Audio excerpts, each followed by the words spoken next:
the call. He's hit it in the air. Fielded trying to get underneath it. And he's gone all the way. Now, just watch this backlift and watch the follow through at the moment of impact.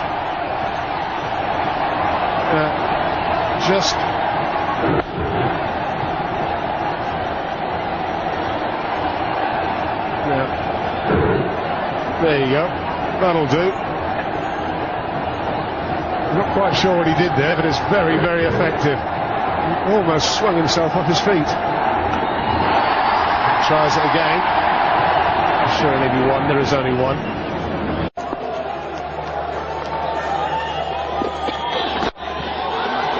All the wrist in that. My word, that wasn't that bad a ball, but just look at the power and the whip of the wrists in this shot. This is magnificent. Have a look at this. The recoil. It could have been a little fuller, but it was pretty full. The targeting of the boundary. Have you seen a shot like that? It's like a coiled